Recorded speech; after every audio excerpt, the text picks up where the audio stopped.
अस्सलामु अलैकुम वरहमतुल्लाहि वबरकातुह। आऊज़ु बिल्लाहि मिनश शैतानिर रजीम। बिस्मिल्लाहिर रहमानिर रहीम। आज 4 દિવસ થયા આપણે અલ્લાહ સુબ્હાનહુ વ તઆલા ના પવિત્ર ટેબલ ઉપર મહેમાન છીએ। આજે માહે મુબારક રમઝાનની 5મી તારીખ આવી પહોંચી। આજ આપણે અહીંયા જમવા માટે એકઠા થયા નથી, પણ સવાલો જવાબો માટે ફરી હાજર થયા છીએ। સવાલો જવાબોની મજલિસ શરૂ થાય એ પહેલાં હું તમને ઇમામુલ કલામના કલામુલ ઇમામ સંભળાવું છું। ઇમામ અલી અલૈહિસ્સલામ કહે છે કે દિલનો રોઝો એ જબાનના રોઝા કરતાં વધુ બહેતર છે, અને જબાનનો રોજો એટલે જીભનો રોજો એ પેટના રોજા કરતાં વધુ બહેતર છે। આજનો પહેલો સવાલ છે। આ સવાલ દુઆ ઉપરથી થઈ રહ્યો છે। માહે મુબારક રમઝાનમાં આપણે દુઆમાં પડીએ છીએ, મફાતિહુલ જીનાનની અંદરમાં મળી આવશે કે હે અલ્લાહ, તારા તરફથી જે મહેરબાની, જે ફદલ, જે રહેમત છે તે બરાબર અમારા ઉપર ઉતરતી રહે છે, પણ અમારા તરફથી તારા તરફ અમારા ગુનાહો, અમારી ખરાબી, અમારી બદીઓ જાય છે। એમ આપણે કહીએ છીએ દુઆની અંદર, અથવા તો આ પ્રમાણે બોલીએ છીએ કે અમારા ગુનાહો અમને તારાથી દૂર કરી આપે છે, અથવા તો ત્રીજો સવાલ એ છે એમ આપણે કહીએ છીએ કે અમારો વટ, અમારો અભિમાન, અહંકાર એ તારા તરફ ઉપર જાય છે। આ 3 શબ્દોમાંથી, આ 3 વાક્યોમાંથી કયું વાક્ય આપણે એના જવાબમાં બોલીએ છીએ?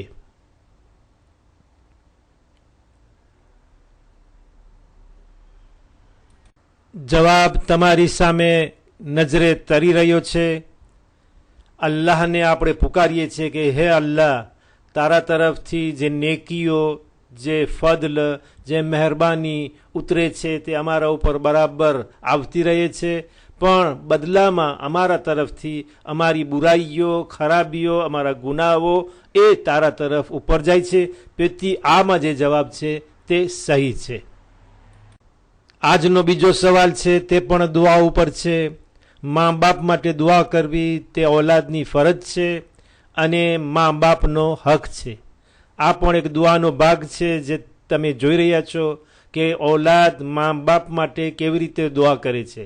મા બાપ જીવતા હોય યા ગુજરી ગયા હોય, હર હાલમાં ઔલાદને હંમેશા દુઆ કરવી જોઈએ, અને કહે છે કે હે અલ્લાહ, હે મારા માબૂદ, તું મારા મા બાપના સારા કામને, એમની ઇબાદતને, એની નેકીઓને તારી નેકીઓથી ભરી આપ, એનો બદલો તું તારી નેકીઓથી આપ।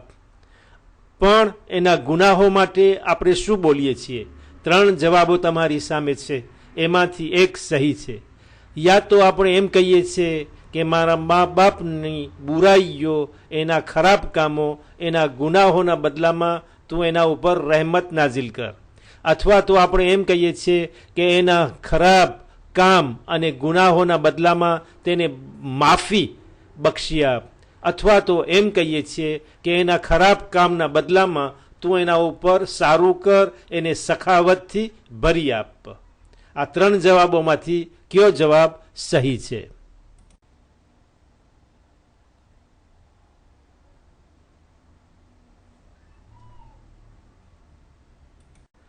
અગર મદ્રેસામાં હોત તો હું મારા બચ્ચાઓને આ પ્રમાણે કહેત કે જુઓ તાબ્લોનવારમાં શું આફિશે છે, પણ અત્યારે તો આપણે તેલેની સામે બેઠા છીએ, તો હું તમને તેલેના એકરા સામે કહું છું કે શું સામે નજરે તરી રહ્યું છે? જવાબ બ્લુ રંગમાં છે, આસમાની કલરમાં છે, કે જ્યાંથી અલ્લાહની રહેમત નાઝિલ થાય છે। આ ઉપરથી સમજાય છે કે માફી, ઇસ્તગફાર, તૌબા કેટલી ફઝીલતવાળું કામ છે, કેટલું બહેતર અને સરસ કામ છે। આ મહિનો, મુબારક મહિનો તૌબાનો, ઇસ્તગફારનો, માફીનો મહિનો છે, અને એટલા માટે જ હદીસમાં આવ્યું છે કે હંમેશા ચાલતા ફરતા બેસતા બોલતા તમે ઇસ્તિગફાર કર્યા રાખો. માહે મુબારક રમદાનમાં નહીં, બાકીના દિવસોમાં, બાકીના મહિનાઓમાં, આખા વર્ષમાં અગર તમે ચાહતા હો કે તમારા રોજીમાં વધારો થાય, તમારા કામ ધંધાની અંદર બરકત થાય, તો તમે ઇસ્તિગફાર અવારનવાર પડ્યા કરો. ત્રીજો સવાલ થઈ રહ્યો છે એ પણ દુઆઓ પર છે. ઇન્સાન અલ્લાહને પુકારે છે કે આઈ મારા રબ, એ મારા માબૂદ, તે મને એ લોકોની સાથે જોયો કે જે નવરા બેઠા છે, કામ વગરના, કાંઈ કરતા નથી, અથવા નેકીઓનું કામ પણ કરતા નથી, એનાથી મેં દોસ્તી બાંધી. તો એના જવાબમાં આપણે શું બોલીએ છીએ? સાથમાં આ દુઆનો એક બીજો ભાગ છે. 3 જવાબ તમારી સામે છે, એમાંથી કયો સહી છે? આપણે એમ કહીએ છીએ કે તે મને એ લોકો સાથે છોડી આપ્યો, અથવા તો તે મને એ લોકોની સાથે પણ સજા આપી, યા તો તે મને મારા નસીબ ઉપર છોડી આપ્યો. આ 3માંથી કયો જવાબ સહી છે?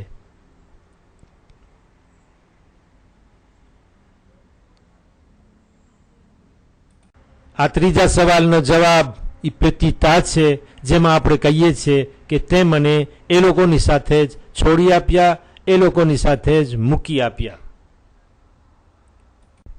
ચોથા સવાલમાં આપણે હંમેશા નમાઝ બાદ જે દુઆ પઢીએ છીએ એના ઉપર સવાલ થઈ રહ્યો છે.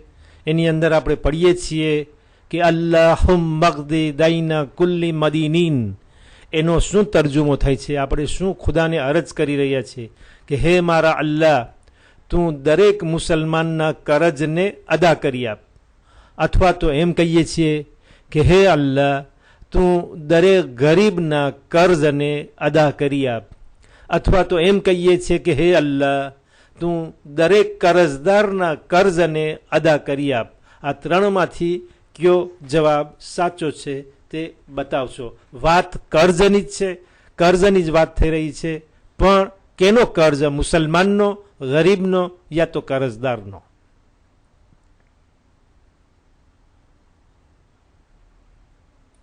મને ખાતરી છે કે દરેકે દરેકને એ પહેલા જવાબ મળી ગયો હશે કે મારો સવાલ પૂરો થાય. બલકે ઘણાઓને તો એ દુઆ બિલકુલ મોઢે હશે, એટલે મને તો કાંઈ કહેવાની જરૂર નથી, પણ છતાં હું તમને એનો જવાબ આપું છું. જે પેતીસે છે, છેલ્લામાં છેલ્લી લાઈન છે કે હે અલ્લાહ, દરેક કરજદારના કરજને તું અદા કરી આપ. 5મો સવાલ હિસ્ટોરિક છે, તારીખ ઉપર, ઇતિહાસ ઉપર છે. સવાલ થઈ રહ્યો છે કે હું કોણ છું? એ પૂછે છે કે મારા બાબા એટલે મારા બાપ એ ઇમામ, મારા બાપના ભાઈ એ પણ ઇમામ, મારા દાદા એ પણ ઇમામ, મારા ધણી એટલે મારો શૌહર એ પણ ઇમામ, અને મારો દીકરો પણ ઇમામ. એટલે પૂછવાવાળી એક ઓરત છે. શું હું ફાતેમા ઇમામે હસનની દીકરી છું? શું હું ફાતેમા ઇમામે હુસૈનની દીકરી છું? શું હું ઉમ્મે ફરવા જનાબે કાસિમની દીકરી છું? આ 3 ઓરતોના જે નામ આપવામાં આવ્યા એમાંથી હું કોણ છું કે જેને આ ફઝીલત મળી છે?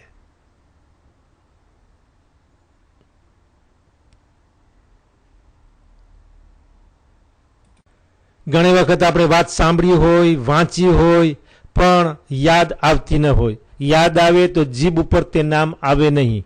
બસ અહીંયા આપણને આપણી યાદ શક્તિને જરા ઢંઢોળવાનું છે, આપણા મેમોરને જરા પૂછવાનું છે.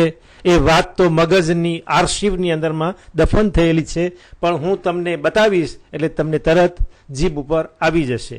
બસ એ ઇમામે હસન અલૈહિસ્સલામની દીકરી જનાબે ફાતેમા અલૈહાસલામ છે. એ ફાતિમા એ નહીં કે જે ઇમામ હુસૈનની દીકરી. આ ફાતિમા ઇમામે હસનની બેટી છે, જેમની શાદી ઇમામે ઝૈનુલ આબેદીન ઇમામે હુસૈનના દીકરા સાથે થઈ હતી, અને એનાથી 5મા ઇમામનો જન્મ થયો હતો. એટલે 5મા ઇમામની ખાસ આ ફઝીલત એ શરફ હતો કે તેમના બાપ, તેમના ચાચા, તેમના દાદા એ બધા ઇમામ હતા, જેને કહેવામાં આવે છે નજીબુત તરફૈન. એટલે દરેક તરફથી તેમને ઇમામતથી ઢાંકવામાં આવ્યા હતા.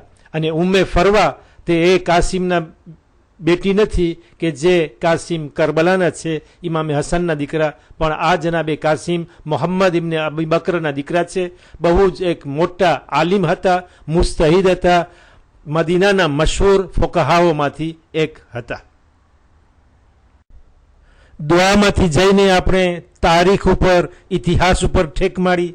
હવે હિસ્તવાર છોડીને આપણે હદીસ ઉપર આવ્યા છીએ. સામે હદીસ છે જેમાં કહેવામાં આવ્યું કે જ્યારે બે મુસલમાનો એકબીજા સલામ કરતા નથી, કારણ કે બે વચ્ચે કંઈ ઝઘડો થયો છે, અનબનાવ થયું છે, અને 3 દિવસ થયા તેઓ બોલતા નથી, યા તો 30 દિવસ થઈ ગયા, યા તો 40 દિવસ થઈ ગયા. 3 જવાબો છે, એમાંથી કયો સાચો છે? અગર 3 દિવસ સુધી એ વાતો ન કરે, સલામ ન કરે એકબીજાને, તો ઇસ્લામમાંથી નીકળી ગયા, યા તો 30 દિવસ સુધી, યા 40 દિવસ સુધી. એ કઈ વાત સહી છે, સાચી છે, એ બતાવજો કે તેઓ ક્યારે ઇસ્લામમાંથી નીકળી ગયા અને કે વખતે તેઓ મુસલમાન કહેવાને લાયક નથી, અગર જો આ હદીસને સામે રાખવામાં આવે.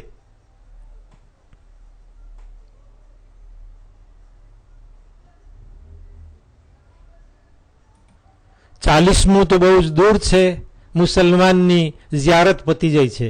કારણ કે જે બે મુસલમાનો કોઈ પણ કારણસર એ લોકો 3 દિવસ સુધી વાતો નથી કરતા, એકબીજાને સલામ કરતા નથી, મોઢું ફેરવી નાખે છે, તો એ લોકો ઇસ્લામના દાયરામાં, ઇસ્લામની જમાતમાં, dans le cercle de l'islam રહેતા નથી, અને એ લોકો ઇસ્લામની બહાર છે. 7મો સવાલ છે કે એક માણસ જાણી જોઈને, સમજીને આપઘાત કરે, પોતાના જિંદગીના દિવસોને ખતમ કરી નાખે કોઈ પણ કારણથી, તો એના માટે શું હુકમ છે? શું તે મરવા પછી 1000 વર્ષ જહન્નમની આગ સહન કરશે, યા તો મરવા પછી જહન્નમની 10,000 વર્ષ સુધી 10,000 વર્ષ સુધી તે જહન્નમની આગને સહન કરશે, યા તો હંમેશા હંમેશા એને જહન્નમની અંદર રહેવાનું છે? આ 3માંથી કયો જવાબ સાચો છે?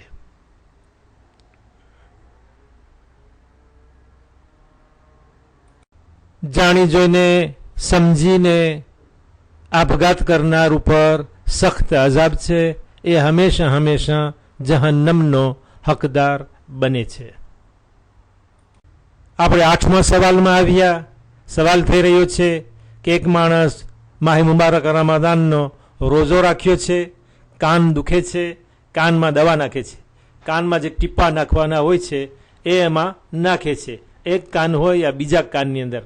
તો તે વખતે જે દવા પોતે કાનમાં નાખ્યો એના થકી એનો તે દિવસનો રોજો બાતિલ થઈ ગયો, યા તો રોજો બાતિલ થતો નથી, અથવા તો કારણ કે ડાક્ટરે ઓર્ડોનાસ આપ્યો છે, એને દવા નાખવાનું કહ્યું છે, એ થકી એ બાતિલ થઈ જાય છે.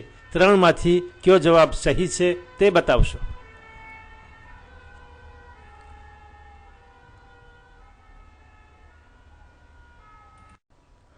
ઇસ્લામના કાનૂનો ઇન્સાનની શક્તિ બહારના નથી, અને અલ્લાહ ઇન્સાનથી એવી મોહબ્બત રાખે છે કે જે માની મોહબ્બત કરતાં પણ વધુ છે. તો કાનમાં દવા નાખવાથી રોજો બાતિલ થતો નથી. જે જવાબ તમારી સામે એકરામાં નજરે તરી રહ્યો છે. આજકાલ ખાવામાં બહુ જ સવાલ થઈ રહ્યા હોય છે કે ખાવાની કઈ વસ્તુ હલાલ અને હરામ છે, ખાસ કરીને દરિયાઈ પાણીના જાનવરો માટે. તો આ એક સવાલ એને જ લગતો છે કે કરાબ, જેને ગુજરાતીમાં કાચબો કહે છે, એ કાચબાનો ગોશ્ત ખાવો, ક્રાબ ખાવું કેમ છે? મકરૂહ છે, હરામ છે, અથવા તો મકરૂહ કે હરામ કાંઈ નથી, જેમ કરવું હોય તેમ કરો. મકરૂહ એટલે કે ખાવામાંના સવાબ છે ને ગુનાહ છે, પણ ન ખાવું વધારે સારું, પણ હરામ નથી, ગુનાહ નથી, અઝાબ નથી. અને હરામ કે જેમાં અઝાબ છે, ખુદાની મનાઈ છે, જે ઇન્તર્દી કહેવામાં આવે છે. મકરૂહ જેને દેતેસ્તાબલ કહેવામાં આવે છે. તો ન મકરૂહ છે ન હરામ છે. કયો જવાબ સાચો છે?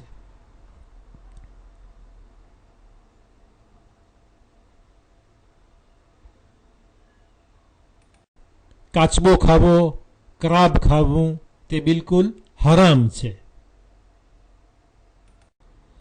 10મો અને છેવટનો સવાલ છે.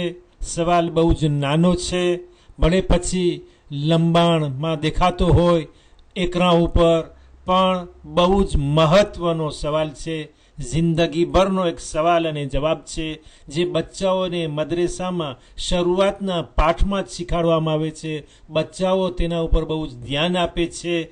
અને હંમેશા આ યાદ રાખવું કે મકાન જ્યારે બનાવવામાં આવે યા મકાન ભાડે લેવામાં આવે તો આ વસ્તુનો સૌપ્રથમ ખ્યાલ રાખવો જોઈએ કે સંડાસની અંદર, પાયખાનાની અંદર, ટોયલેટમાં કિબલા સામે બેસવું યા કિબલાને પૂઠ દેખાડી યા વાંસો દેખાડીને બેસવું તે મકરૂહ છે, હરામ છે કે મકરૂહ અથવા હરામ કાંઈ નથી.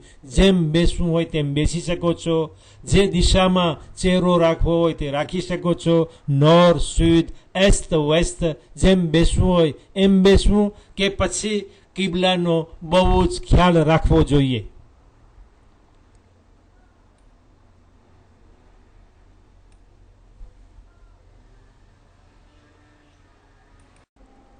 કિબલો ફક્ત મસ્જિદની અંદરમાં જ કામ લાગતો નથી, અથવા તો કબ્રસ્તાનમાં કે મૈયતને કેવી રીતે સુવડાવવી, અથવા તો કુરબાનીના જાનવરને ઝબા કરતી વખતે, બલકે આ કિબલો ટોયલેટની અંદર પણ કામ લાગે છે.